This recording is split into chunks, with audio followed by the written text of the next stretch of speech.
in history dealing with the history of manufacturing and plastics. Okay, he would certainly know what the history of the origin and development and instantiation of plastics is. If he comes in and says he wants to show us a piece of antiquity from the Roman Empire, and it's made out of plastic, and he's cognizant that it's made out of plastic, right? And he comes in and he makes the claim that it's from antiquity from the Roman Empire in the 1st century. This is a patently false claim that he's making, and he knows it. These people know whether they're positively referencing God or they're without referencing the necessity of God. But they don't want to see the implications that when you invoke facts, verbally or conceptually, the invocation of those facts will either reference the necessity of God explicitly or implicitly, overtly or covertly, directly or indirectly, okay, or not. And if you invoke facts without positively referencing the necessity of God, then you believe that those facts are standalone with respect to God. But you may decide that you're willing to have your mind changed in a moment or two. But that doesn't change the fact that you believe that facts are facts without invoking or referencing the necessity of God. And if you hold to that position, whether you realize it or not, whether you admit it or not, this constitutes a de facto denial of the existence of God. It may not be a de jure denial, and the difference between de facto and de jure is de facto is just a matter of the fact, whereas de jure would be legislative, okay, in the sense that the person is openly declaring or making an edict as to what they're doing. The denial of God can just simply be de facto. By inference, by what you do affirm, and what you do affirm entails the non-existence of God. If P, then Q. P, therefore Q. And so they want to play. They don't want to affirm God, which in actuality constitutes the denial of God directly or indirectly, but they don't want to have to defend their God denialism, so they play this little game, I'm an agnostic. Or they'll go, agnosticism has to do with knowledge, not belief, which is stupid, okay? Yeah, they try to make it indistinguishable. Yeah, agnosticism incorporates knowledge and belief. It is not limited to knowledge. The man who coined the term, T.H. Huxley, okay, specified that it's knowledge and belief, okay, that you're without knowledge or belief. It's not limited to knowledge. But you see, this is a good teaching ground, okay? Oh, yeah. Because they will resort to whatever level of bickering and rabbit trailing and argumentativeness that they can, rather than it's a legitimate case of two adults rationally disagreeing on something. Yeah, no. It's just bicker. You're so right, Dart, and I'm starting to notice, because I used to ask this person, he said he doesn't believe in the existence of God, but I just wanted to see if it's just a mental, like, knowledge, or like, does he, like, in the way he doesn't believe in God, like the way he conducts himself, like ethics. So I wanted, but he's like, he don't want to talk to me no more, and it's like, yeah, once you start asking questions from a perspective that they're not usually accustomed to, but it is nonetheless a legitimate perspective to ask questions, it can reveal what their real position is that makes them very uncomfortable. And the reason why they're uncomfortable is they simply cannot support themselves. You ever seen these videos where a cop pulls over somebody and, they're starting off cordial with the cop. They're seemingly being transparent and truthful. But as the questions become more refined by some of these police officers, they start to get more uncomfortable, start stuttering. They start saying things that don't quite make full sense as per the question asked. Yeah, it's a while ago. This is what this last guy was doing. He wanted to resort to the tried and true tactic of bickering rather than intelligently disagreeing. And this is what I say all the time. This is what they do. Yeah, and they're just too focused on how mean you are, but they don't focus on the... No. I just don't put up with any more crap. Yeah. Okay? Other Christian apologists may bend over backwards. I'm not bending over backwards anymore. If it becomes abundantly clear to me, beyond giving somebody the benefit of the doubt, and I really true, once it becomes clear to me that somebody is purposely being deceptive and evasive, and they are deploying the tactic of bickering rather than in a mature way, in an adult fashion, disagreeing, you're done. Okay? Yeah, you can sit there and tell me there is no God, creationism is false, the Bible is a bunch of writings by Bronze Age goat herders, I'm deluded, whatever. You can say that all you want. I'm not going to be upset. But the moment you start communicating to me and you've made it clear to me that you're lying to me, and you repeatedly do so, okay? And yeah, I'm done. There's no point in carrying on a dialogue with somebody like that. And the sad thing about it, Dart, is you actually want to understand their position, because I want to try to understand, but they are so focused on your tone and everything, it just doesn't... Well, to understand their position is not merely to listen to what they say, because that's only a partial perspective. What we need to do is to juxtapose what they say that exemplifies their position, juxtapose to what the mind of God has stated, which is the nature of existence. Okay? Yeah, I just don't like to be caught off guard, really. Well, you'll notice right then and there, he tried to change the parameters of the analogy. The analogy was just simply that somebody made a claim, but upon examination, the claim is false. But then what he wants to do is saying, person comes in with the item and says, "Well, I don't know whether or not it's Civil War memorabilia." Well, that wasn't the claim. The mistake that he was making is he's trying to say that the "I don't know about God" is equivalent to "I don't know whether this is Civil War memorabilia." That's not the issue. The issue is not the content of the claim. The question is there something that mitigates against the claim?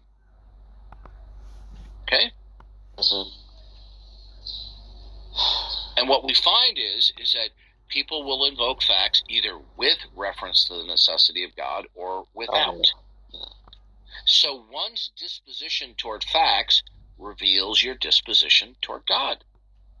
But there are people who claim, well, I don't have any disposition because I don't know.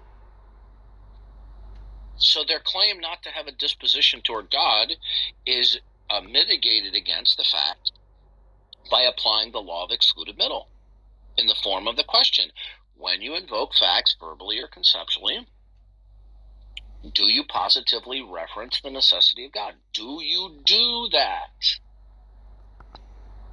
And the answer is, for the agnostics, is no, they don't. When I had a chance to speak to the foaming at the mouth atheist P.Z. Myers, and I asked him that question, when you invoke facts, do you reference the necessity of God? He goes, of course not. Why would I? I then said to him, well, this entails the denial of God, whether you realize it or not intend it. And he categorically rejected that. But do you know that as far back as 2008 or 9, he wrote a piece about Thanksgiving where he was denying the existence of God, and he most recently did a YouTube video where he outright denied the existence of God. But when I asked him, how is it that God doesn't exist, he outright says, well, I'm not saying there could be a guiding intelligence. I'm just saying that the gods that have been presented so far are false. Now, of course, I'm slightly paraphrasing what he said, but it's an accurate representation. It sounds like Michael. His response. Look, this is a guy to which God, I believe, like a global to local atheist.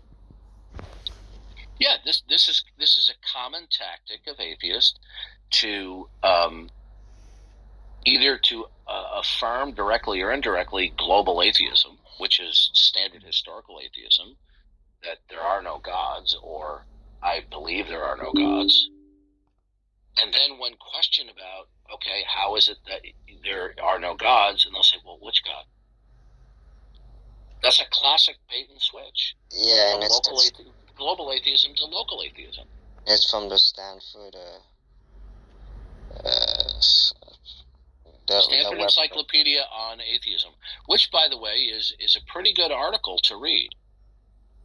Oh yeah, that's and atheism. It's like there's, I don't know how you take it.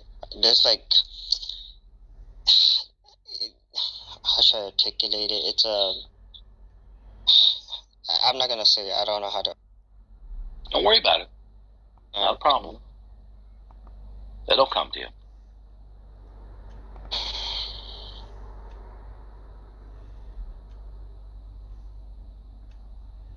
After having dealt with a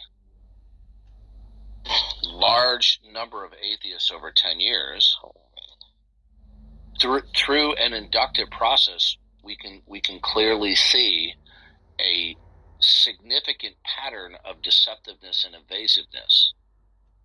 Okay? To one that is subtle to blatant.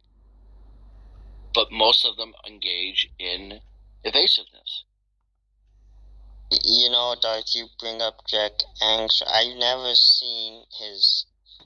I don't usually bring him up unless somebody brings him up. Okay. I want to know his deceptive, and because if they're learning from him, and I want to know. So I don't want to beat a dead horse, but when I encountered him over 10 years ago and I spoke with him privately, it became very clear to me, even in a private setting, how deceptive and evasive and splitting hairs he was. And he would play these verbal games, and he's done so with people over and over and over again. I've seen him debating certain issues where he was outmatched in terms of the material educationally, and he completely went into troll mode. Okay. Look, if he's encountered with a proposition or a question that he doesn't want to answer, and it's legitimate, he'll go, I'm not seeing the relevance of that, and then he tries to scurry down some rabbit trail. Okay. And the sad thing is, we have a lot of people that lick his boots. And try to follow his ways. That's why I refer to them as sophists, because they are. It's not because I don't like them, and I don't like them. It's not because I consider them scoundrels, which I do. It's because they're sophists. They keep on coming up with these silly lines of reasoning and being evasive. One of the key tactics is to be evasive. Okay? And that's why it gets frustrating, Darth, because you want to have actual back and forth, but it's like sophistry and evasion and just... Here's an example. Yeah, here's an example. I take the position that one can only invoke God, instantiate that God is, right? Not just make the claim, but instantiate it. If and only if God is taking the initiative to reveal his existence through some manner. Oh, yeah. Okay? Now, either that's the case or it's not. So we have a true dichotomy. So either we can only invoke God by virtue of God revealing himself, or not. Okay? And the not would comprise that we can reasonably, rationally invoke and instantiate God without God taking the initiative to reveal himself. So what we have is a dichotomous situation. So when I make the case that we can only know that God exists by virtue of him revealing himself, and an atheist sophist, and I've had this happen on a number of cases, they go, what's the argument for that? Say, oh, so you don't accept that you just don't accept that at face value? Why do I need an argument for that? Back to Carnage. Yeah, and are they talking about syllogism? Like, now, if you need an argument for that, it's indicating that you're fence-sitting and that you believe that the claim that we could rationally defend the existence of God without God taking the initiative to reveal himself. So what would be the argument for that? So what the sophists will do is they will take certain statements that they don't really want to tangle with and say, well, that's not true, and present a rebuttal. They'll just go, what's the argument for that? And they'll take this neutral stance, which you can't be neutral. There are certain propositions you simply can't be neutral toward. Welcome to the stage, Eli and Arthur. Eli, are you an atheist or a theist? I am an atheist with respect to all other non-Christian gods. I'm just kidding. Well, I'm looking at your profile picture here, and you just have a sneaky face. So, you just better be careful, or I might just kick you off the stage. All right, I will watch my step, man. Just for everybody's reference, it's just a joke. Yeah, I'm gonna turn my mic off because I'm actually driving, but I am listening. By the way, how is your ankle? Oh my gosh, much better. I am limping now, which I can I have like a partial limp, so I'm not bedridden anymore. So within a couple of days, I should be walking normally. So your limp will finally recover, so that way if I see you, I won't be calling you Igor. No, you will not be calling me. I think it's Igor. I don't know if Igor is... It's pronounced Igor. Hey, did I tell you how I sprained my ankle? Yeah, you said you stepped on a frog or almost stepped on a frog? Yes. I've told the story now because I work in school, so all the teachers... Well, let me ask you this question. Since you're a Christian and you believe that magic book written by Bronze Age goat herders, was it a talking frog? No, it was not a talking frog. Talking book? It was a maliciously evil frog, though. His eyes, looking at me while I was writhing in pain, were quite sinister, so... Do you know how he knew the frog was evil? Because the frog had a campaign button that said Hillary for president. That's right. Welcome to the room, Arthur. What would you like to say? I'm wondering why your eschatological views are. I am a pre-tribulationist, pre-millennialist. How did you arrive? Does that answer your... How did I arrive at? By when one employs what is called the grammatical historical approach in hermeneutics, that we take words to mean what they normally mean in their literal usage until we have reason to believe otherwise. That we, using the grammatical historical approach, we do not blur the distinction between Israel and the church, or where in other eschatological views they see that the church is the fulfillment of certain of Israel's promises. So when you deploy that particular hermeneutic, you come up with premillennialism. Now, if you don't use that hermeneutic and you believe theologically, such as certain Reformed individuals or those who follow covenant theology, that the church is spiritual Israel, and therefore the promises unfulfilled to Israel will be passed on to the church, then you will come up with a different eschatological view. Okay?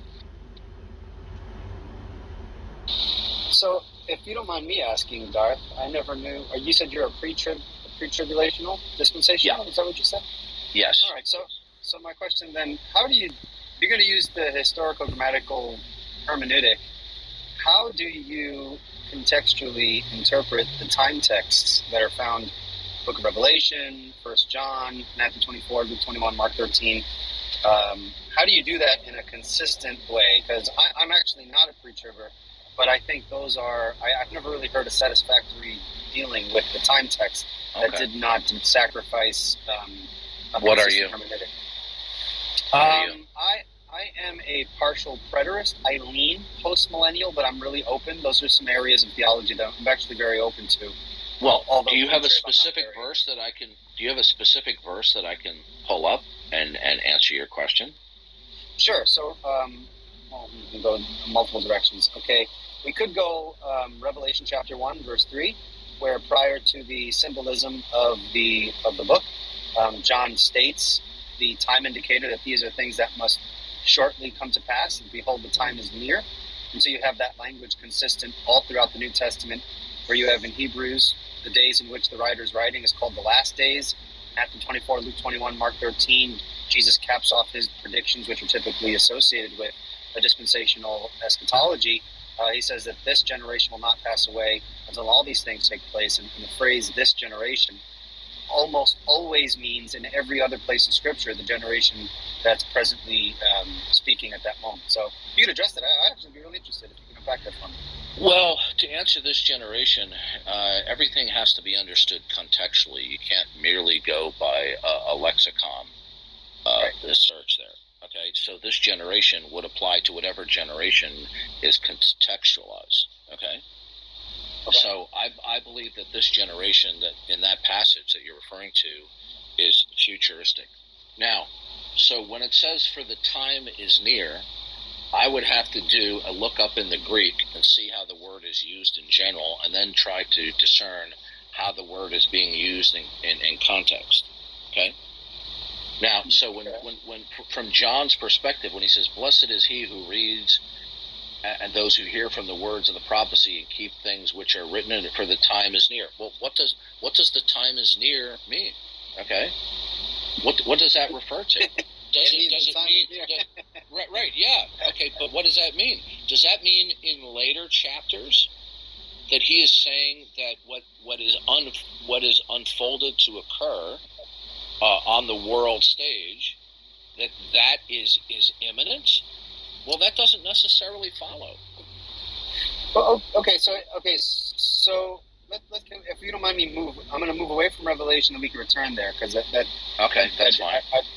fine. So if you go to Matthew 24, this generation. So if you look contextually at the audience in Matthew 24, in the first verse, it actually says that the disciples came to him privately and asked him. So the context is a private discussion, and this is why you have the second person plural. Jesus says, "When you see these things," the "you" contextually are the disciples. So it seems that Well, let me read this to you. Good. Okay. Good. This is from the Legacy Standard Bible, which is a revision of the New American Standard. Okay? Sure. "And coming out from the temple, Jesus was going along, and his disciples came up to point out the temple buildings. And he answered and said to them, 'Do you not see all these things?'" Okay? He says, "Truly I say to you, not one stone here will be left upon another which will not be torn down." Right. How does that mitigate against premillennialism? Well, again, because the explanation that Jesus gives for the events leading up to that event is capstoned by the time indicator, this generation. And No. All Jesus is saying here, he's saying, "Hey, you guys see the temple? See the temple?" And he's simply pointing out there's going to come a time when the temple is going to be destroyed. That's it. Right? No. So Jesus, that's not it.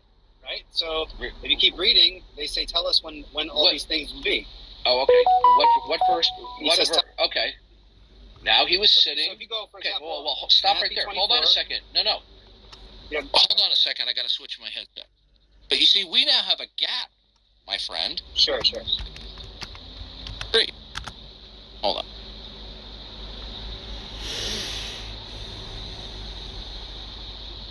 I can't hear you. I don't know if you're trying to talk, but I can't hear you as of now. Okay. Hold on. I'll be right with you. Yeah. If it sounds like I'm talking over you, it's probably because I don't hear you. So I do apologize if it looks like I'm talking over you. Okay. So when you go to verse 2 to 4, we have a time gap, don't we? I don't have the text in front of me. I'm driving, so. Well, I do know that Matthew 24 and Luke 21 and Mark 13 are parallel accounts.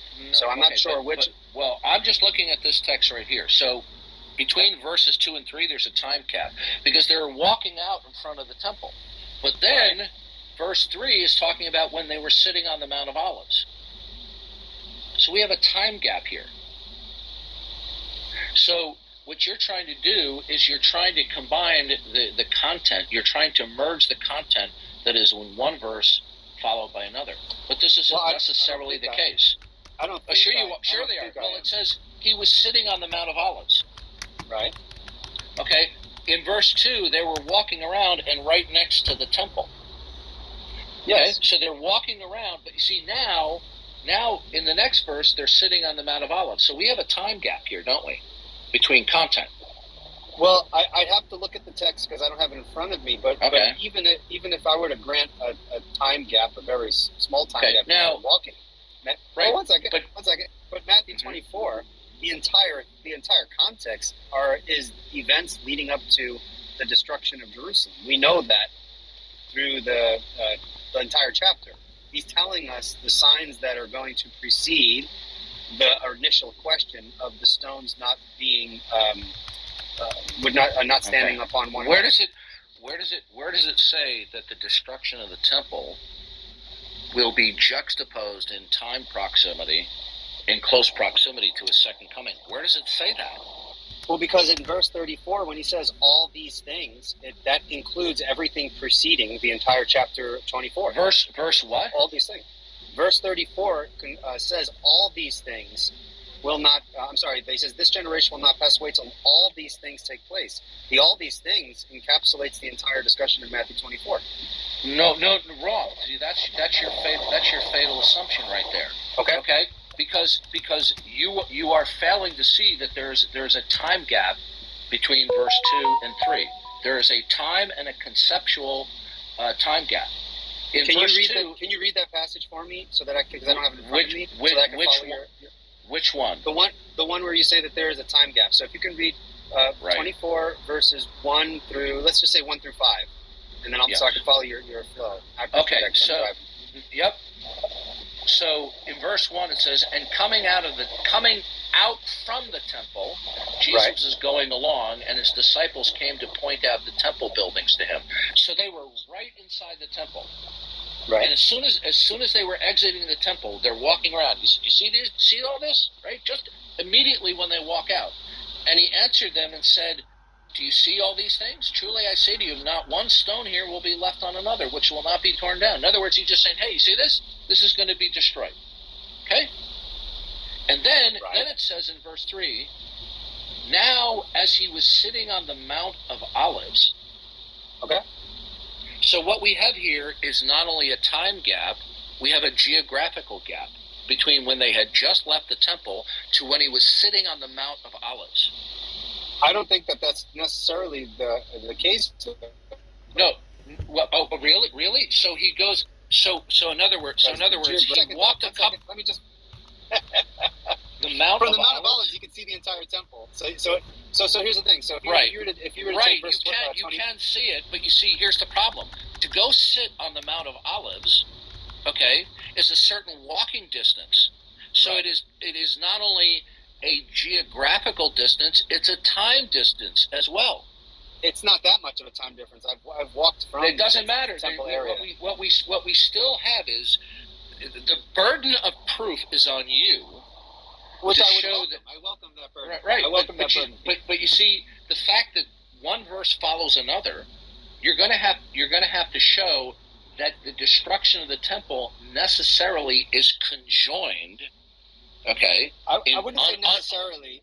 I wouldn't say necessarily like there's like on 1,000,000% it has to be this, but I'm saying contextually, that comment that Jesus makes, and then he transitions into the longest prophetic utterance that he ever utters, right, considering the events leading up to. I would say it's highly probable, given the context, that those are the same. The events he's describing. I are the disagree leading with you. Up to, I don't see where you get this probability here, unless of course you're already presupposing preterism.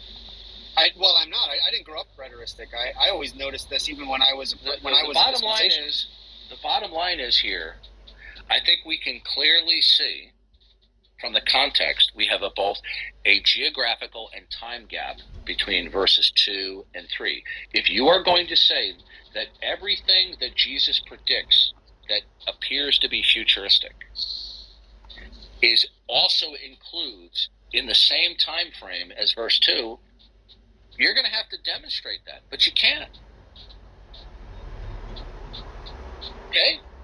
Just insisting that verse 2 is a part of Jesus' futuristic statements about the coming of age. Okay? The burden of proof lies with you. Okay? I can just simply say here is, okay, this was a brief comment about the destruction of the temple. And then when they continue to walk some more and chatting, and then he sits down on the temple, he then gives this discourse about what he's saying. Now it says, the disciples came to him privately and said, tell us when these things will happen and when will be the sign of your coming of age. Now, when people ask questions, sometimes somebody can answer the whole kit and caboodle, or somebody can answer something that is specific within a more generalized question. So if you're going to say that what is stated in verse 2 is contextually conjoined historically with the rest of it, the burden of proof lies with you, not me.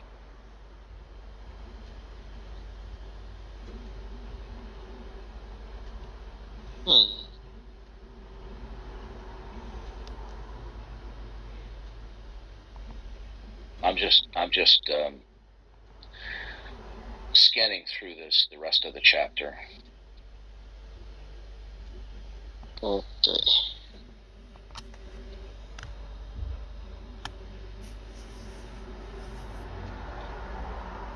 I can perfectly understand if you conceptually conjoin verse 2 with the rest of the chapter in terms of historical proximity, well, then you have a point. You haven't demonstrated that.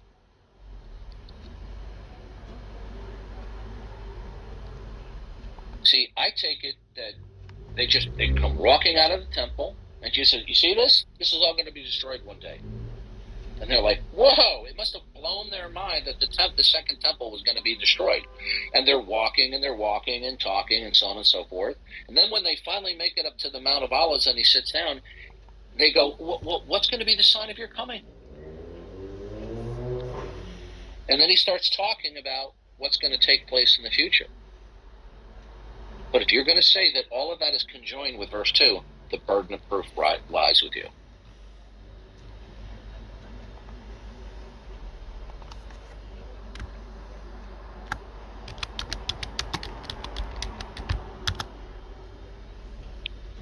By the way, if we have any unbelievers who would like to come up and explain how your unbelief in God or the self-identity claims of Jesus Christ as Lord and Savior, and that it's unreasonable to repent and turn to Jesus Christ for the salvation of our souls and forgiveness of our sins, come on up.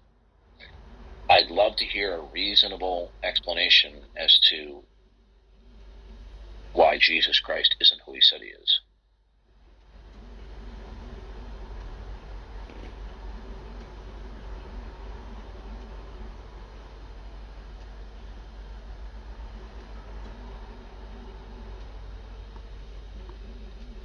Eli, are you still there?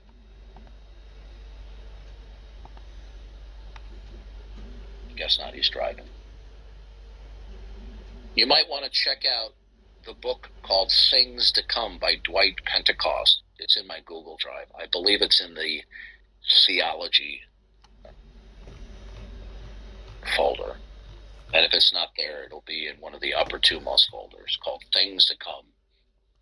It's a tour de force explication of premillennialism and a refutation of opposing views.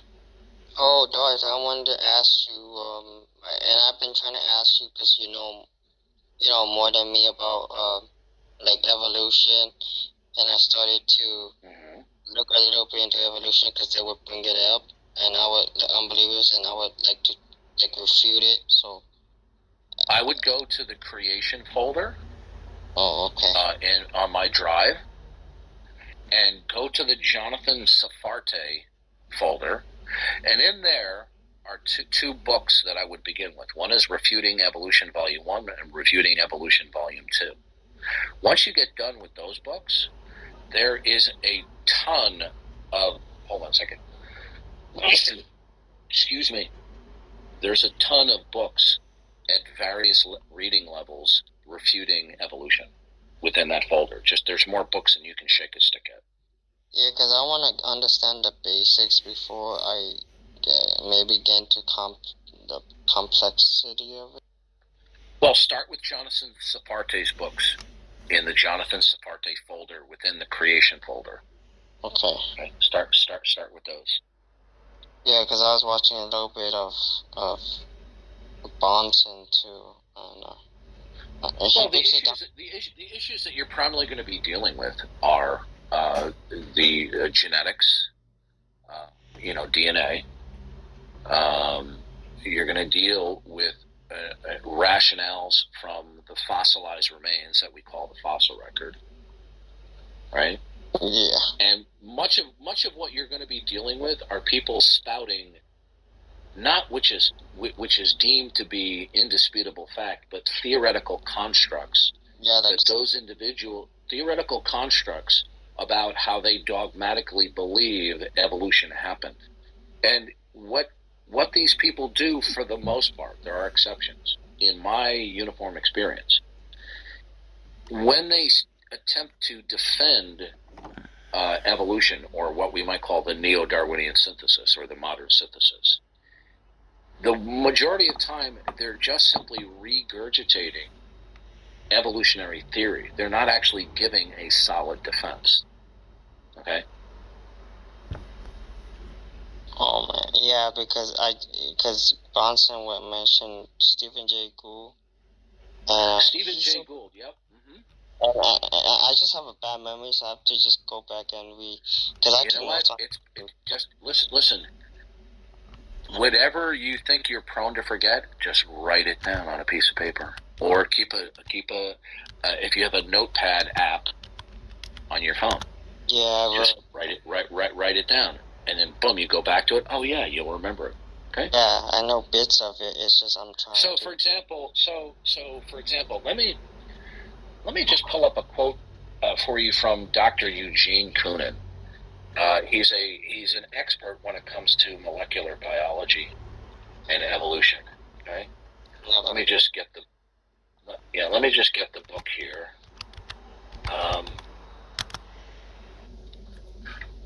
Where is it? It's going to take me a minute to get it. Okay. Yeah, that's fine. Yeah, so I was watching Bronson and Stephen Jay Gould kind of gave it away where it's like it's not empirically like how should I articulate it? It's like billions of years and the scientific evidence doesn't it's not in favor with evolution, and it's very devastating for the evolutionists. trying my hardest to articulate it, Darth. I'm trying my best. Okay. I'm going to read you a quote about the fossil record from Dr. Eugene Koonin, who is a staunch supporter of evolution. Oh, fossil. I apologize. It takes me a while to find it because I have a lot of stuff highlighted in this book here, which I haven't finished yet. The guy really knows his stuff. I mean, I disagree with him, but he really knows his stuff. Okay, let's see. If I can find. Yeah, there's one thing that fossil record. Well, I'm just gonna give you a watered down paraphrase until I find the quote, where he acknowledges that the fossil record is extremely poor evidence whatsoever for Darwinism. Okay, let's see.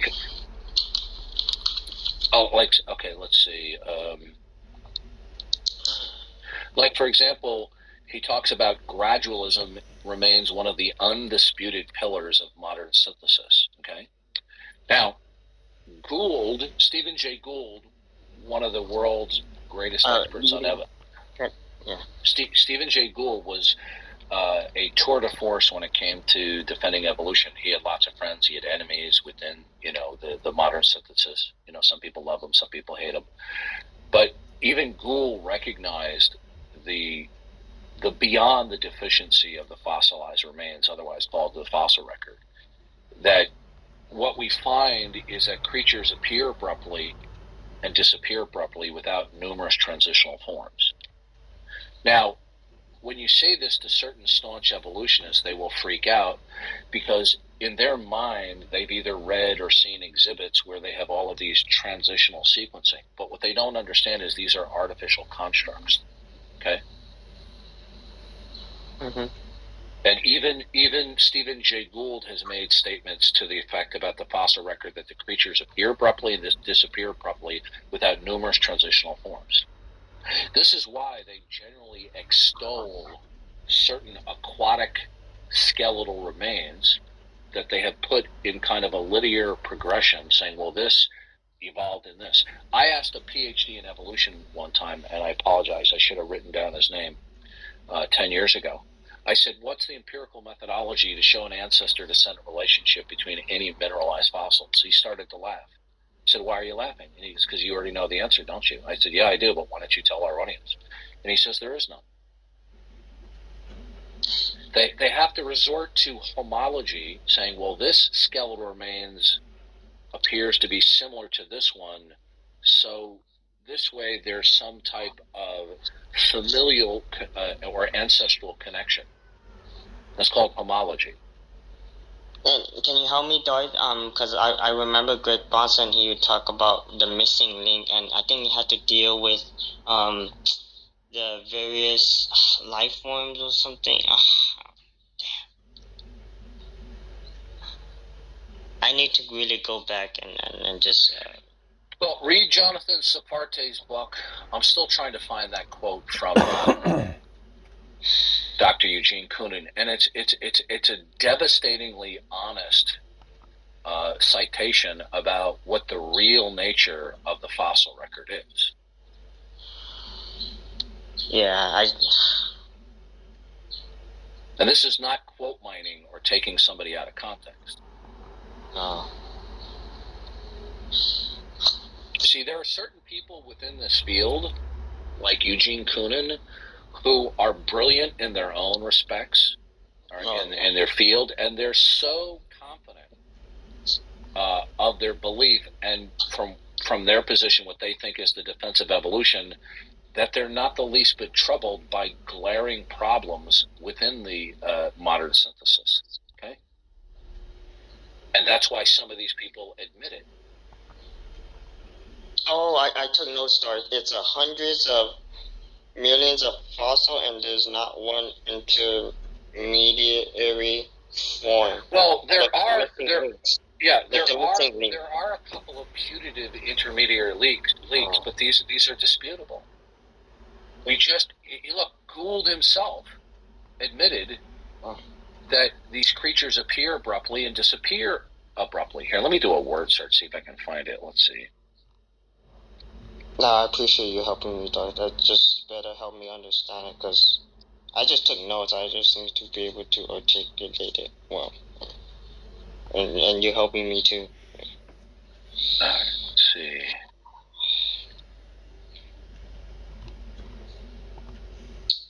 Okay, here's a quote. Okay. The general lack of transitional forms between species in the fossil record is a constant theme in evolutionary biology. This is Dr. Eugene Koonin. Okay, this is a guy who is brilliant on the subject of evolution.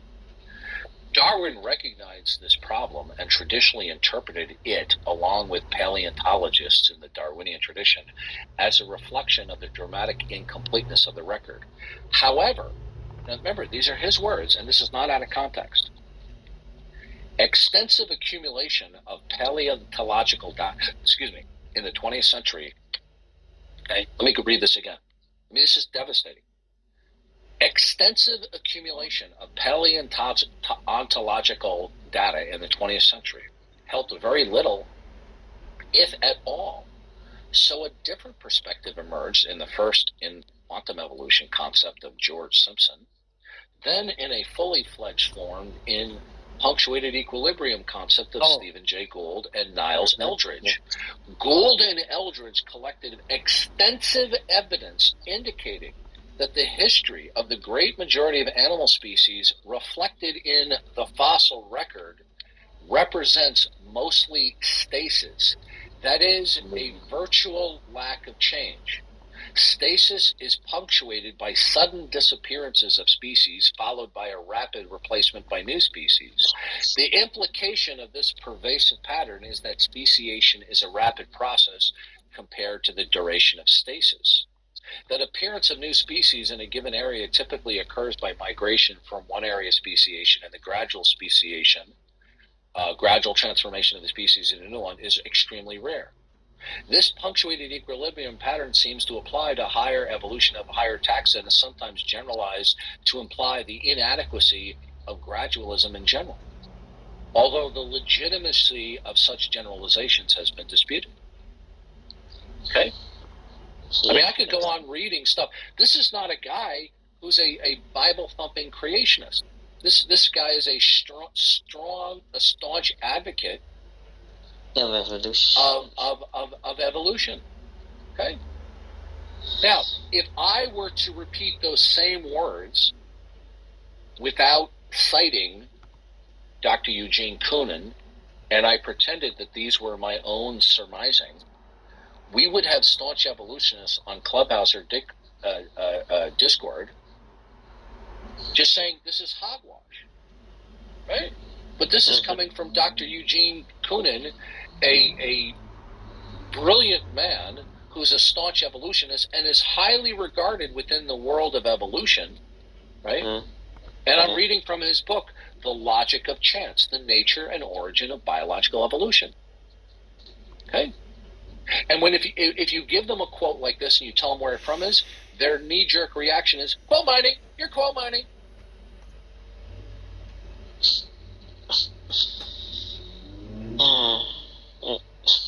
Do you understand that the theory of evolution, as per Julian Huxley, the grandson of T.H. Huxley, Darwin's bulldog, was that the greatest achievement of evolution, now notice he said it's the greatest achievement.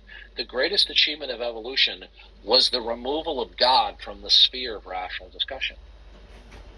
Oh, I remember now, because Greg Bahnsen would say, I think it was a punctual equilibrium, where sudden, I don't know how to articulate it, I'm trying, but these are sudden or rapid occurrences of biological change and speciation that leaves behind no telltale fossilized remains. And I like how Greg Bahnsen, our answer is God was like. Gould came up. Gould and Niles Eldredge, although I'm not sure if they invented the concept, or whether they were just simply responsible for popularizing it, did so because of the very fact that the fossil record, in quotation marks, exemplifies such widespread stasis as opposed to transition.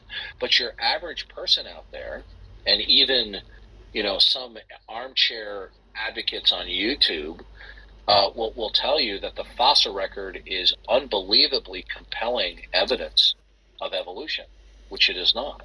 It doesn't support it, because I remember Greg Bronson and even the Stephen Jay Gould, and it just doesn't. What you're going to find by some of these YouTube evolution advocates, okay, non-professionals, what you will find is them almost quoting verbatim things that they have studied and recapitulating it almost word for word, as though these extrapolations of transition were hard data rather than what they are, extrapolations.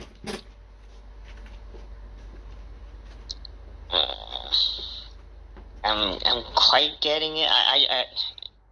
I'm just trying. Listen, don't be troubled, because it requires a persistent study of this material to differentiate the average person, because they don't have an interest in it, right? Sometimes it's difficult for them, not because they lack intelligence, but because it's just a lack of interest and experience, to differentiate between what would generally be considered an indisputable piece of data versus the extrapolation of that data. Okay? Mm-hmm. Yeah. And there's a big difference. Yeah, it's one thing to take notes, but it's another thing to understand. It's a matter of studying and practice over time. The more you study, the more you practice it, the more you're going to digest it and understand it, and it will become conceptually easier to get through your mind. Look, let's take a video. If you talk about somebody who's a great chef, right? Yeah. And they could be a great chef, and there are chefs that are really great, and they show you how to do things on YouTube, right? Mm-hmm. And then when you go to do it, you're like, and your results don't nearly compare. It's because these people have practiced something mentally and in terms of their dexterity and all this. They practice it over time, so it becomes easy with practice. Learning about evolution and its pros and cons, okay? It takes mental practice, okay? Yeah, exactly, because you gotta know basics first, and it's then. And if you understand that certain lines of reasoning for evolution are not what they appear to be. Like, for example, there are so many claims that they make that when you really examine it, they collapse. Like, they'll claim that human beings share 96 or so percent, 93 to 98%, the same DNA as chimpanzees. This is not an accurate representation of what really was examined. Okay? Yeah, I've heard that before. I just never really looked into evolution. Within the DNA, there are protein coding regions and non-protein coding regions, right? Now, the protein coding regions within the DNA are thought to be the only things that are important. At least they did in the recent past, and that the rest of the DNA was considered junk, which they are finding out on a monthly and a yearly basis that this is false. Okay, so what they did is they only compared a very small percentage of the human and chimp DNA that coded for proteins, and what they had to do is they had to shift certain coding sequences in certain places to get them to line up in various parts. Okay? They just didn't just match up. They had to be shifted in certain areas, right? And because they had an evolutionary assumption that they couldn't defend, that the majority of the coding sequences in DNA are junk, rather that they have important regulatory functions as opposed to just coding for proteins alone. Okay? They assumed that the protein coding regions were the only thing that mattered. And from that, they say, oh, well, you see, we have 93% similarity. And they are misrepresenting and mischaracterizing what the actual genetic evidence actually is. Okay? Or they'll say, oh, well, human beings and chimps have what we call endogenous retroviruses that are in similar or almost the same places within the protein coding regions. And therefore, these are indicative of common ancestry. Well, no, not necessarily. I could respond with a defeater, not one that I advocate is true, but just simply say, oh, well, those are chance mutations. But the evolutionists will respond, well, it's too improbable for mutations to produce these coding regions that are classified as endogenous retroviruses, so it is preferable to believe that these are traits that are equally inherited, as opposed to these are coding regions that are in fact not retroviral insertions into the germ cells, but that these are actually regulatory coding sequences that are a part of both chimp and human design, because our anatomies are very similar and carry out a very similar role and function. So we have two alternatives to the endogenous retroviruses. They outright reject the creation explanation because they hold to the evolutionary paradigm, and they reject the idea that the endogenous retrovirus sequences, so-called, are the product of mutations due to the improbability. But then here's the problem. If you reject it by virtue of improbability, then you're going to have to reject the whole evolutionary scheme, because the improbability of mutations, even over billions of years, even having unimaginable billions, if not trillions of planets, trial planets where this would be working its way out, there's just not enough time and trials to overcome the improbability. So you see, they only reason when it comes to certain things by probability when it suits them. When it doesn't, they reject it. It's called confirmation bias. Yes. So when you are motivated and you read books by people who've done a lot more research and smarter than you and I are, and you make it a habit, okay? You're going to understand these issues with more clarity and be able to express yourself and give a response to these people and not be intimidated. I've had actual people in my past. One guy in particular was probably one of the best defenders of biological evolution on Pal Talk over 10 years ago, who gave me the best run for my money in terms of debating evolution. But I caught him lying about the facts on a number of occasions. He would just outright lie, right? And you brought up about the billions of years and well, here's another thing. Dawkins would talk about the math doesn't it wouldn't add up. The problem with billions of years is that's what they think is the secret sauce. But the secret sauce turns out it's not secret at all, because billions of years does not allow for mutations to produce the lengthy coding sequences that would need for evolution to take place. But you see, they think it is. So an old Earth and an old universe is something that they must presuppose as the secret sauce in their scheme, right? Their scenario, without which evolution would be, dead in the water. But you see, their rationales for an old Earth are circular. I'm reading through a book right now. The title of the book is, let's see. I think, hold on. The name of the book is Dismantling the Big Bang. And these are written by people who have expertise in astronomy and cosmology, which I do not. And they're pointing out how many assumptions that are presented as absolute fact within the current paradigm of cosmology, and that they completely ignore certain very serious factors that can't be disputed that mitigate against certain things like the paradigm of the Big Bang. Well, the same thing is true. You see, what they want to believe is that all of these smart people for the last 100+ years couldn't possibly be guilty of confirmation bias. Well, the answer is yes, they could. Okay? It doesn't mean they're stupid. Doesn't mean they're uneducated. It doesn't mean they're filthy profiteers of evolution. Although evolution is a huge financial industry. It's huge, right? A lot of money is made off of it. Okay, which I'm not begrudging them, but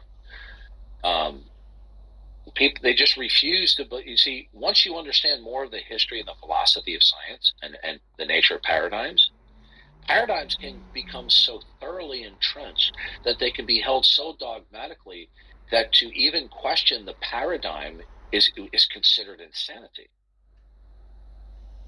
It would be kind of like for everyone who believes, for good reason, that we live on a spherical Earth, that our attitude being contemptuous of people who want to challenge the paradigm of a spherical Earth and advance that we live on a flat Earth. That's the same kind of attitude that staunch evolutionists have toward people who challenge the paradigm on a wide scale of evolution. On a grand scale. Right. I was just reading a review of a book I want to get called the Alton 16. It has to do with a meeting in Europe about the Altenberg 16, about how evolution itself is an industry. And the review points out that or maybe it was this book I was just reading about cosmology, where he points out is you're free to criticize certain sub-theories within the paradigm as long as you don't question the dogma of the paradigm. Okay? Yeah. Yearly, welcome to the room. What would you like to say? Hey, well, so it sounded like you were suggesting that when genetics are compared, that shifting which sections are being compared is illegitimate. And so the analogy that I just gave in the chat, I didn't say it was illegitimate. well, I said you seem to imply that there was an issue with it. I'll let you say what you meant. There is an issue with it. Okay.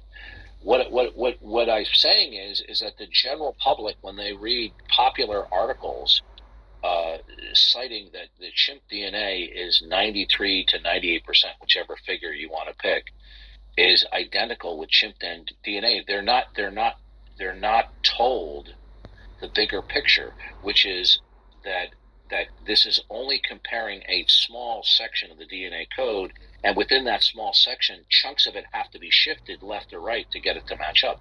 This is left out of the popular articles on it and public presentation. Again, I feel like that misrepresents the accuracy. Well, so for one thing, and again, the analogy that I made in the chat just now is, imagine you have a book, and you decide that you're going to insert an extra page between page 3 and page 4, right? And now you're going to compare that new book to the original book, and you're going to ask, how similar are the two books together? Now, if you just do a straight comparison, everything after page 3 is now different, because you're going to be comparing page 4 in the original book to page 5 in the new book, and they're not going to match. But if you shift your comparison to the actual page, you'll find that the book is only different by a single page. So that's how you would compare DNA sequences. But that's not presented to the public. Well, because I don't know what you mean by it's not presented to the public. In the popular representation. By the way, do you believe in evolution? Well, it's not a matter of belief. I mean, I studied evolution, and I understand how it works. That's a straightforward question, and what you just responded was a dodge. No, it's not at all. There's no belief involved. I understand it, and so therefore I accept it. Listen to me, sir. How old are you? Why does it matter how old I am? I'll ask you again. How old are you? I'm 60. How old are you? Okay. I'm 34. Okay, you're 34. Okay, are you a college graduate? Yeah. Okay, so you need to stop dodging like a weaselly 15-year-old at the cafeteria. I did not dodge your question in the slightest. Not even a little bit. Not even the slightest amount. So you have no beliefs about biological origins. Is that correct? It depends on what you mean by beliefs. Sir, listen to me very carefully. If you're a college graduate and you're in your 30s, okay, you start lying to me, I'm going to kick you off the stage because that's what I'm well known for. I don't put up with people. So I don't know anything about you. I've never been in any of the rooms with you. I'm not on Clubhouse very often. You seem very defensive and very. I'm not defensive. I'm irritated. You do seem irritated. I accept that you're very irritated. Yeah, I plead guilty. When people start being deceptive with me, when I ask a straightforward question, I am not being deceptive with you. Overtalk me again, I'm going to kick you off the stage. You again seem very deceptive. I mean, you seem very defensive. Sir, no, I'm not defensive. I'm defensive. I'm being assertive and I'm being indignant with what I consider your bad faith conduct. Okay. Now, I asked you a question. Now, do you have any beliefs whatsoever about biological origins? Again, when you say beliefs, do you mean evidence? Do you mean evidence-based beliefs, or do you mean... Oh, okay. You're Good talk. Gone, you smarmy little scumbag. Okay, you're gone. Good talk. Okay. See, here's another example of somebody who has a high education, college education. They've studied biology, studied evolution, and he outright lies, where he says he doesn't. When I said, do you believe in evolution? Okay. Yeah, it didn't. Well, the answer is that was an outright verbal maneuver to try to deceive me. Of course, yeah. Say, yeah, I believe that what he should just simply say is, yeah, I believe that the neo-Darwinian synthesis is probably right. Yeah, and but he was denying that he had beliefs. Well, I've studied it and I accept it. Yeah, well, you have a positive attitude toward propositions, which can be encapsulated as the neo-Darwinian synthesis. So you believe it. Yeah, I was. He was being. Listen. I didn't want to kick him out of here. You start lying to me. Right? As simple as a question is, do you believe in evolution? Okay? Because it was obvious that he did. So why not say, yeah? Yeah, I believe in evolution. Yeah, because I was really hoping you and him go back and forth about evolution. I would have loved to have done that. Yeah, okay? But you see, you know what? I'm known for this, and I'm not embarrassed to do it. You start behaving deceptively with me, and you develop a pattern of it, even within a short frame of time. Then what's the point of me going on and talking with you if you're going to lie to me? Yeah, I was trying to help him so we could talk about it. And the fact of the matter is.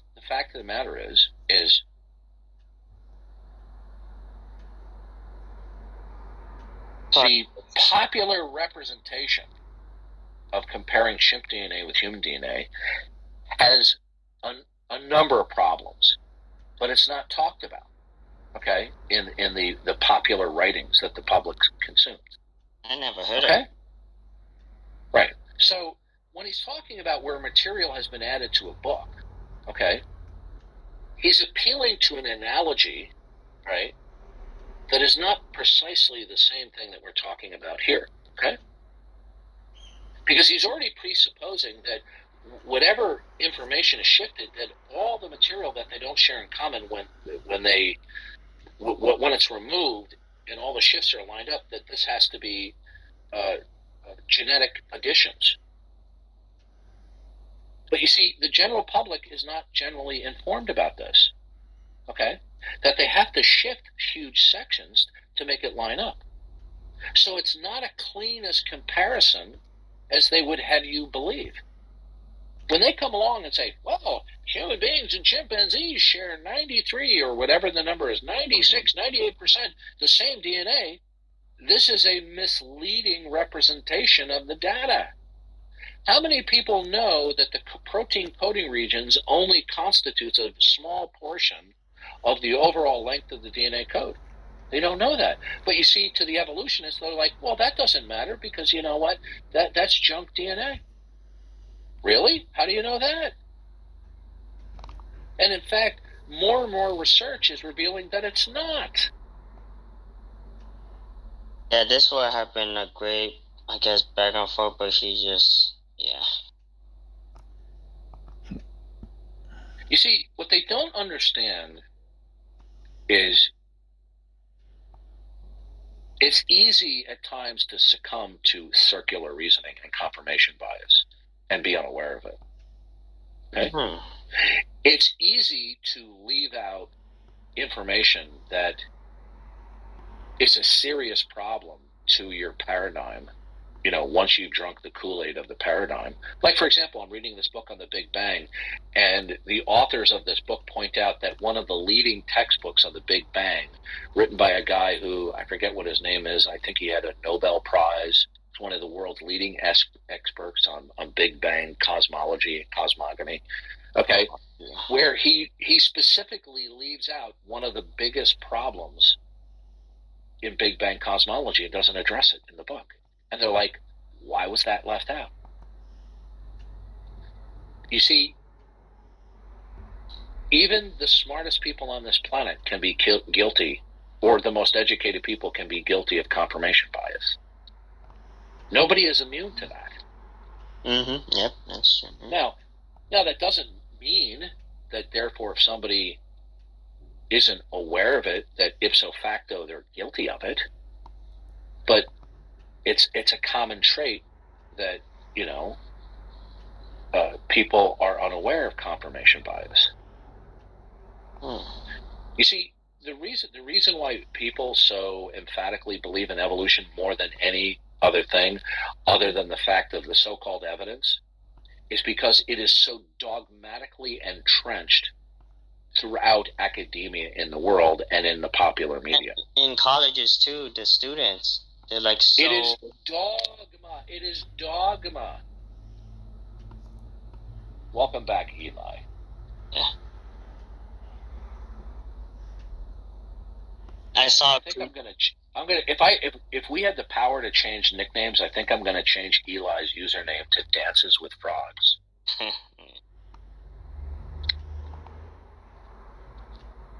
That's an inside joke for those of you who don't get it.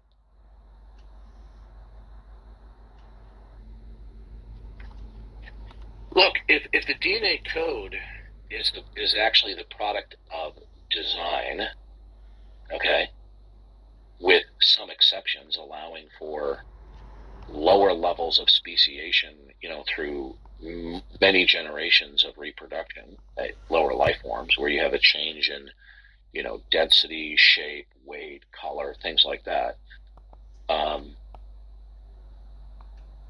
Similarity, yeah, we can agree that it could be indicative of common descent, but it's not necessarily indicative of common descent.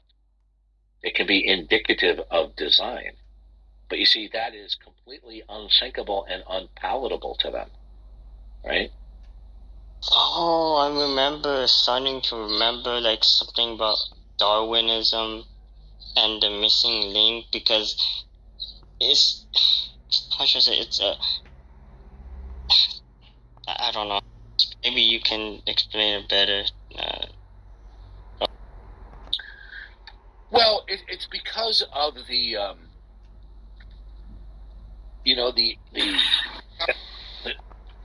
dogma of human descent, human anthropology, where they have all of these extrapolations based upon these skulls, and people think that all of their descriptions about it are therefore they're indisputable data, which they're not. There's a difference between, we have what here appears to be a skull, okay?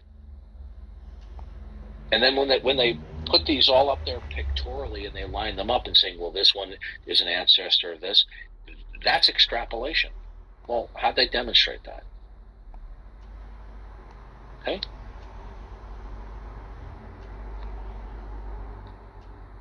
Yeah, go ahead, Eli. Did you want to say something?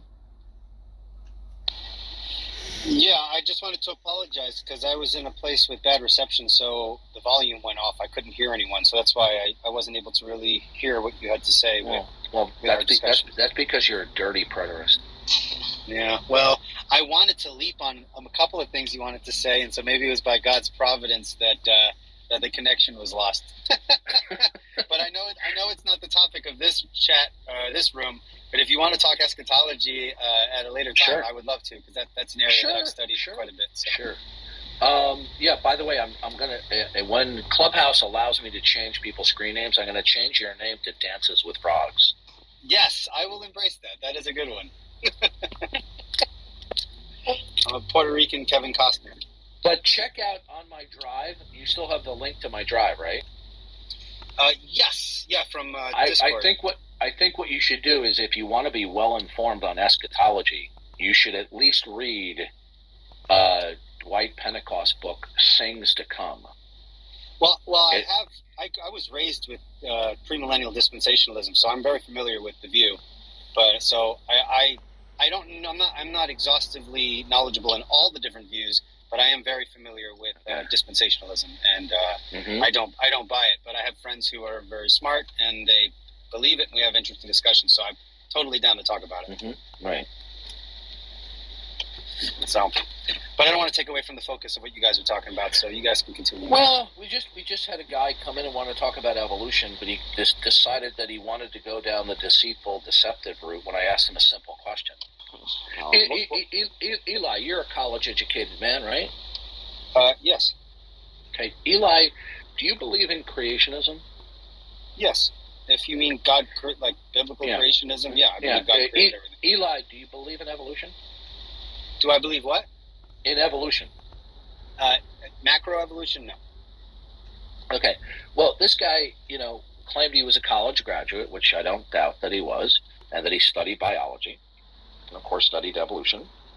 I asked him a simple question: do you believe in evolution? And I couldn't get a straight answer without him being totally slippery and deceptive in his response.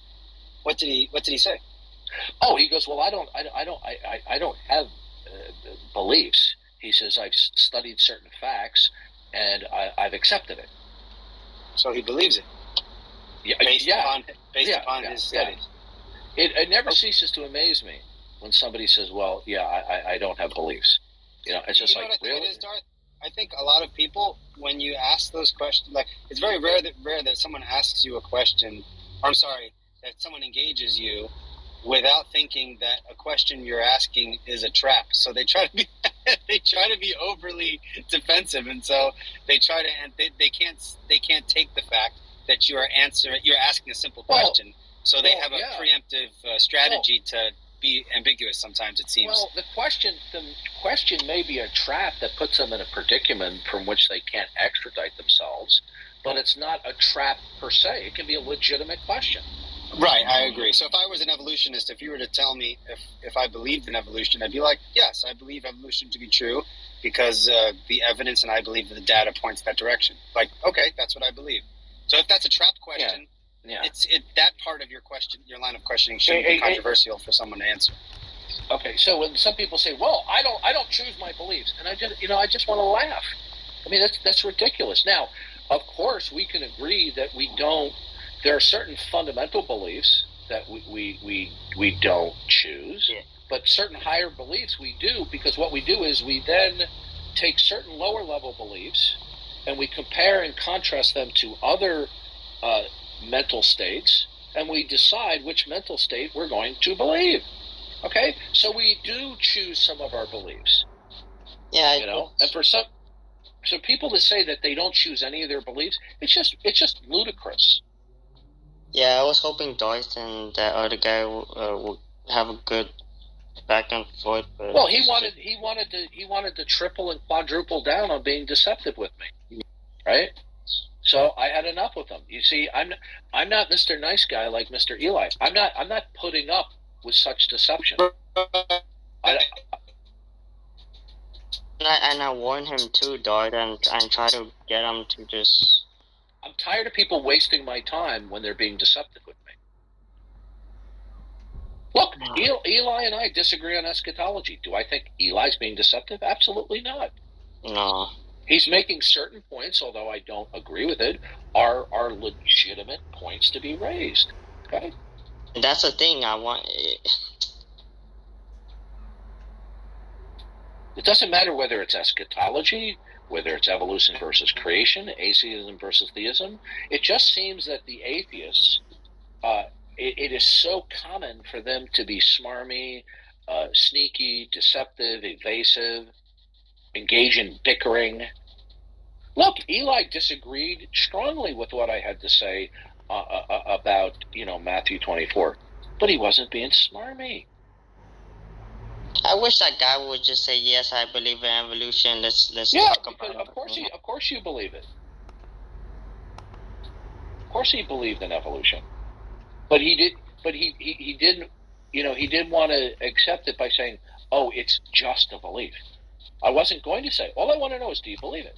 Okay, that's all. Do you believe in evolution? It was obvious that he did.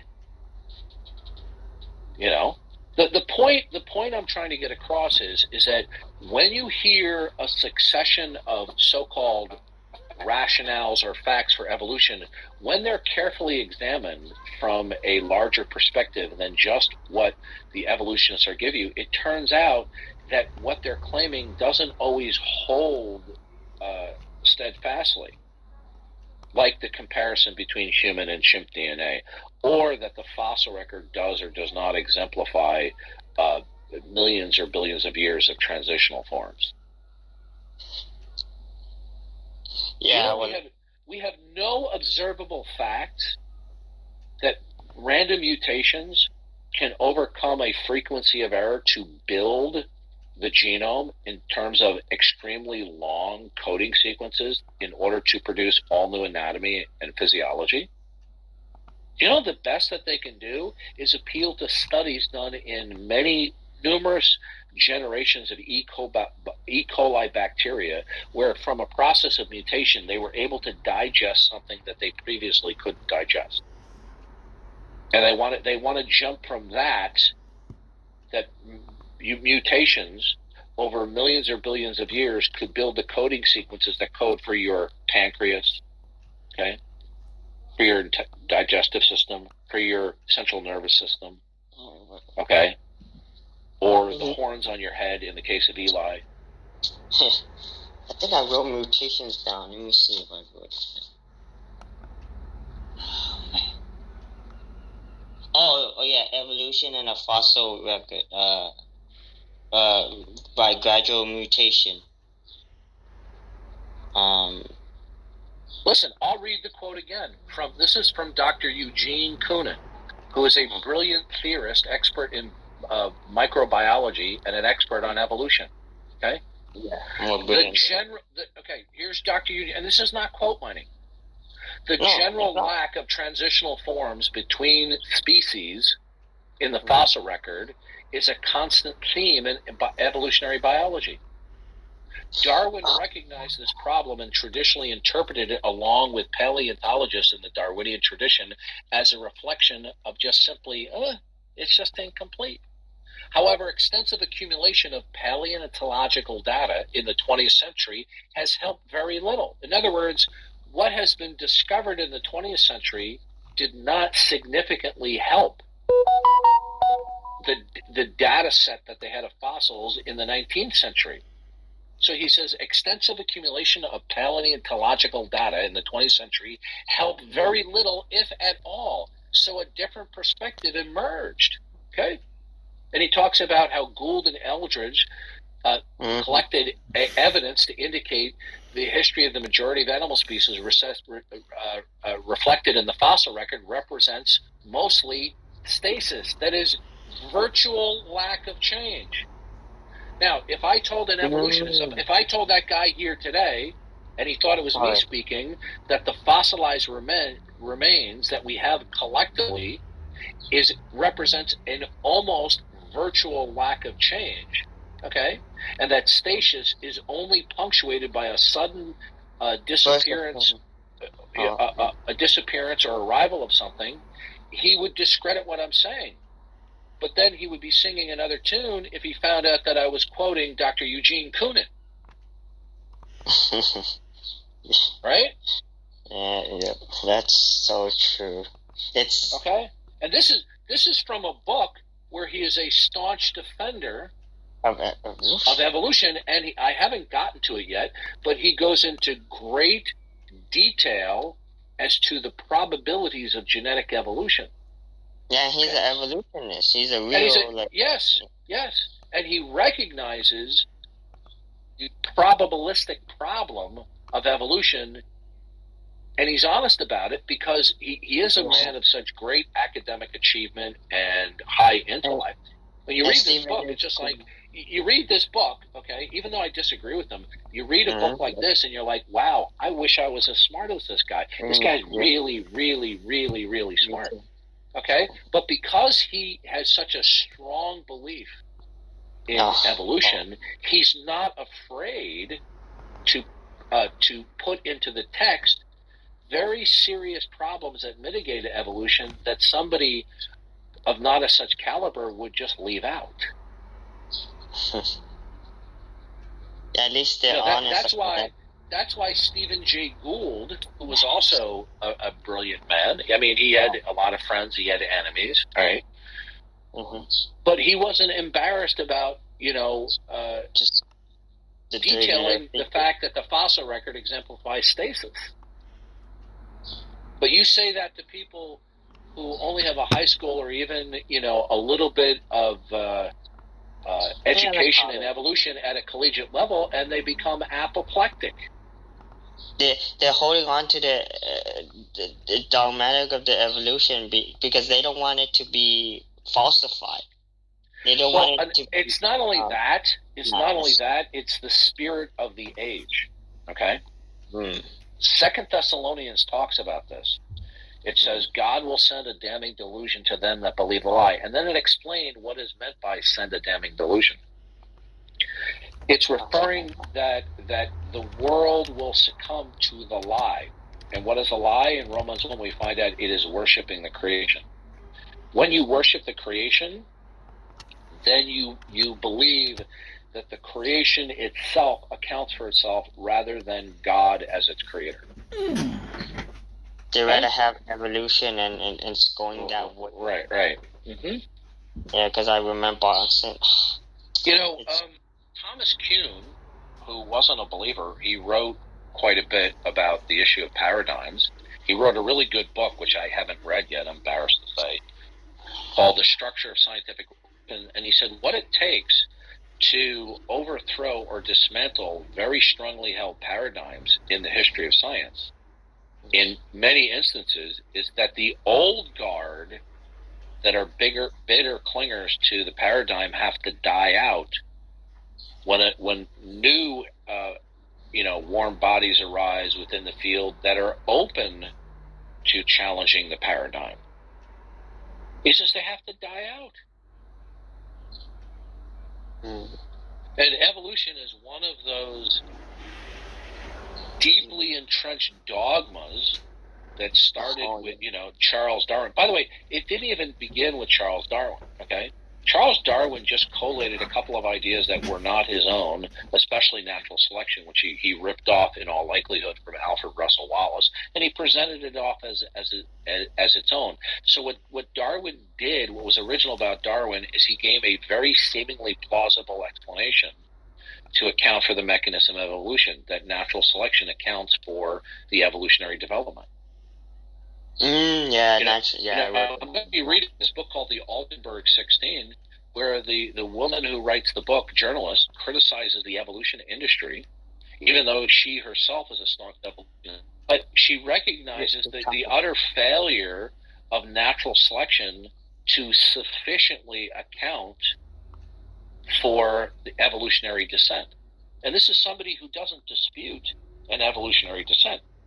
She just recognizes, because she knows better, that what is discussed, debated, and written about when natural selection really doesn't do the job of defending adequately an evolutionary descent, although the proponents of evolution believe that it does. Yep, it's realized the flaws and not really hold on to that. See, somebody gave me a female participant on Clubhouse. I can't remember what her name was, and I believe she was an atheist. She gave me a great quote from, I think it was Aristotle. where he made a remark that was very similar to a little over 2,000 years ago. That is very, very similar to the idea of natural selection producing, the descendancies of species. So this is not anything new. It's just that they decided they know. Look, I can show you a clip from Leonard Susskind where he basically admits that the secular or godless, those are my words, not his, cosmology is a direct product of adopting a Darwinian outlook.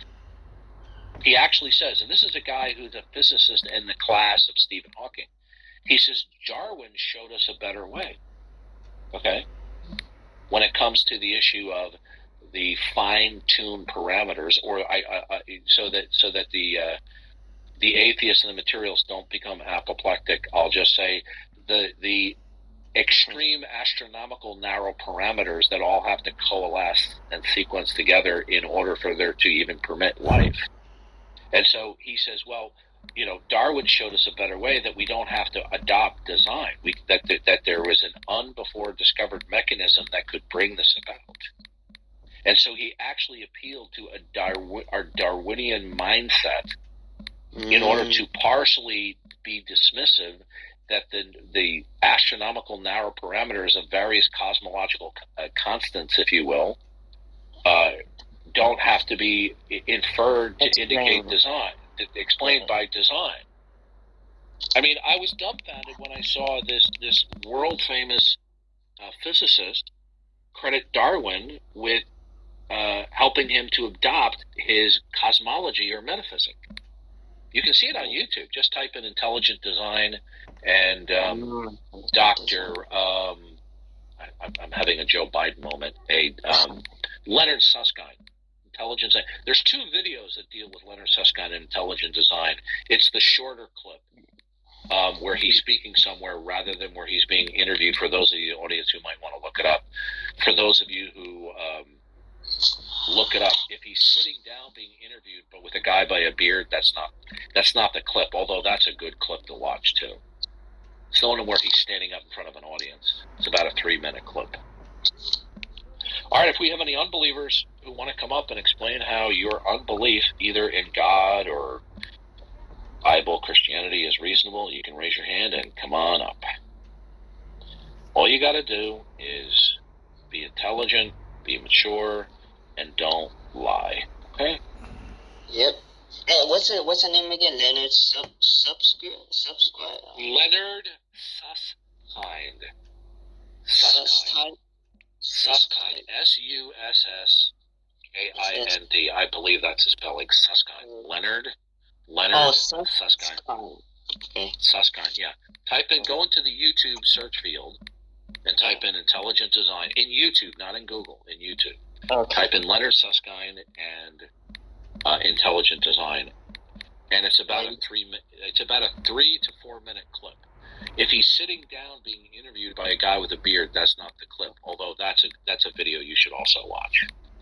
I'll keep that in mind. I just want to say thank you. It's just I want to look more into this.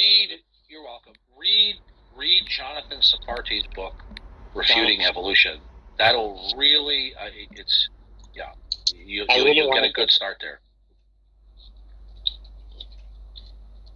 And the reason why I want to look into this start is because it's constantly bring up like evolution and like let's just understand the basics and refute it. And in fact, do you know that constantly when unbelievers are trying to reason for their worldview, they're constantly referencing or invoking evolution indirectly. You'll know when they'll talk about our species. Well, our species. Christopher Hitchens used that as a basis, in part, for his advocacy of atheism. I did not know that. I know. What's his name? Was it Richard Dawkins? Richard Dawkins stated that Darwin made him an atheist. This just came up. Hold on a second. I'll tell you. It's on YouTube. I was just watching it. Hold on a second. Let's see. Just go to my YouTube. History. Okay, let's see. Let's see. Where is it? Yeah, let me see something. Give me a second, and I'll tell you what the title. It's a short clip where Richard Dawkins says that Darwin made him an atheist. Oh, yeah. It's here somewhere. Hold on. Let's see.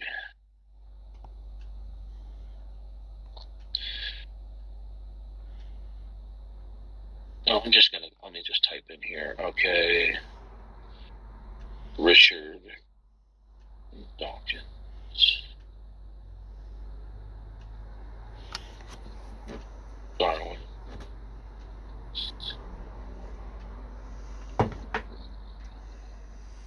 Yeah, he was like an evolution.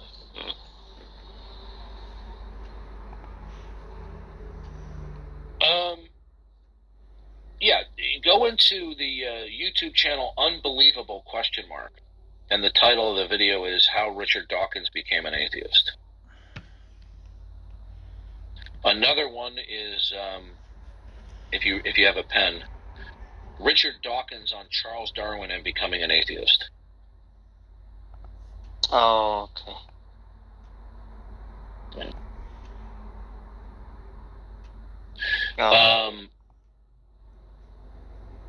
In another video on the Unbelievable ? channel on YouTube, there's a video entitled Richard Dawkins Admits Darwinian Presuppositions Against God. Okay? Now, Darwinian evolution ipso facto does not get you to atheism, but it does provide the very fertile ground out of which God denialism grows and attempts to flourish. Okay? Richard Dawkins himself stated that, and I'm gonna quote him almost verbatim here. I believe, I'm trying to remember what book it is. Off the top of my head, I can't remember what the title of the book is. I have it in my notes. He said, before Darwin, atheism was inconceivable. Now, by that, he doesn't mean that there weren't or couldn't have been atheists. It's just that, given the beauty and the complexity of the world as it was then known, right? Mm-hmm. That there was no plausible, mechanistic, or materialistic explanation that had gained acceptance, and so they were then left with the best explanation that the beauty and complexity is the product of creation and design. So those are my words, not Dawkins. I'm just trying to communicate what he was trying to convey in the book. In the same book, he said that, but with Darwin, he has provided us, meaning with the Darwin's theory of evolution, he has provided us atheists with intellectual fulfillment. This is why you will find that most atheists are staunch believers and defenders of evolution, because it's their creation story, okay, in part. Starting to make sense, yeah. Yeah, and so this is why so many of them go hook, line, and sinker for Big Bang cosmology and evolution. And for many of them, they, because of their own non-interest to investigate rationales that will mitigate against it, I have actually had many of these people tell me that the Big Bang is a fact and evolution is a fact, when in fact that these are just paradigms of origins. Now, when I say they're just, okay, that's not meant to simply disparage it. I'm just saying they fail to understand the paradigmatic nature of Big Bang cosmology and of evolution. They don't think of it in terms of a paradigm of origin stories.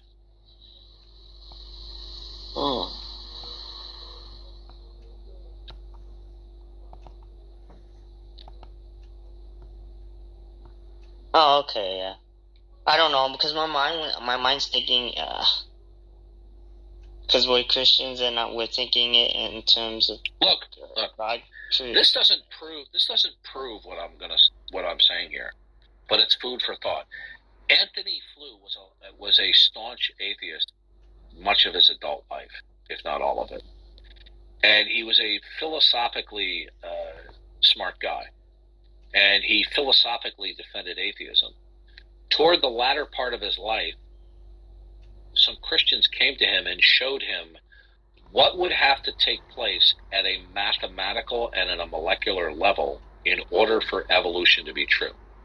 Right down to a molecular level, right?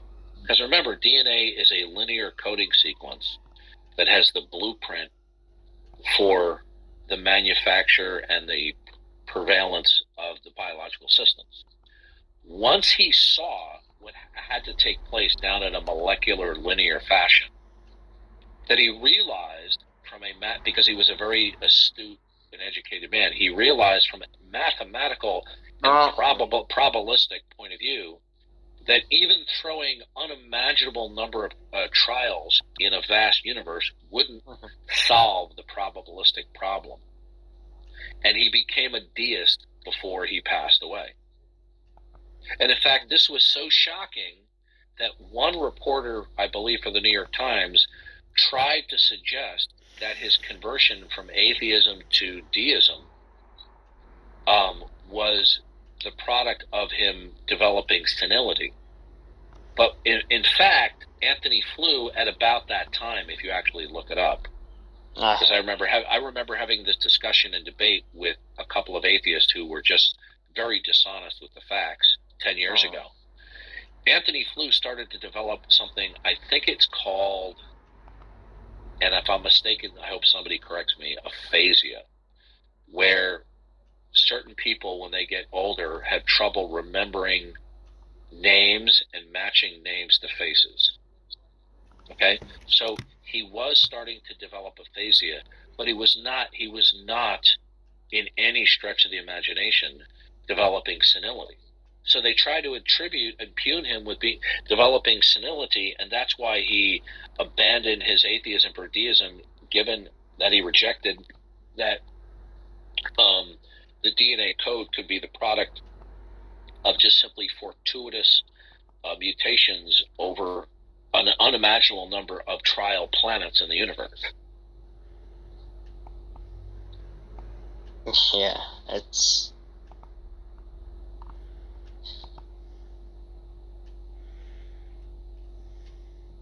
Wait,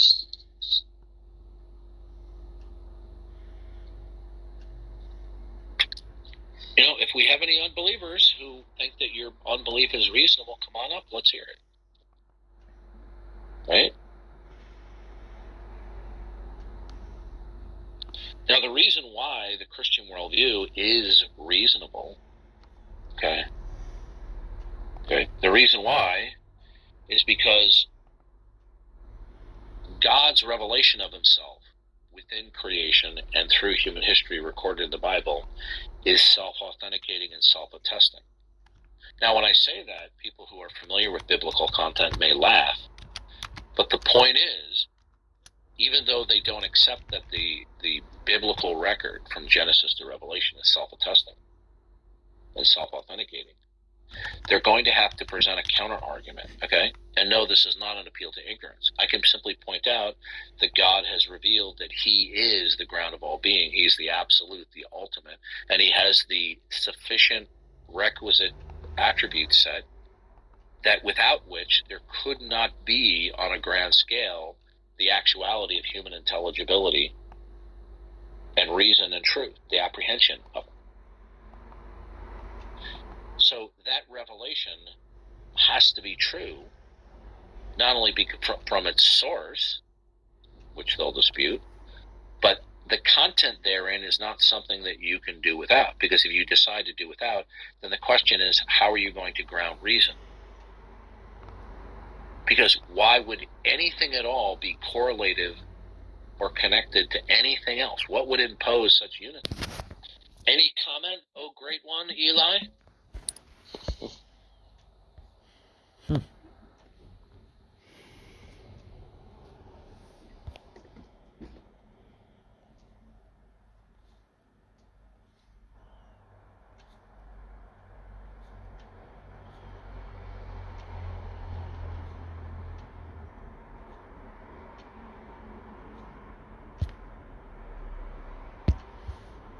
I was thinking about evolution, and I was like, I really want to get this down. I really want to understand the basics at least, because I don't really know a lot about evolution. Well, start with Jonathan Safarte's books. That's a good start. And it's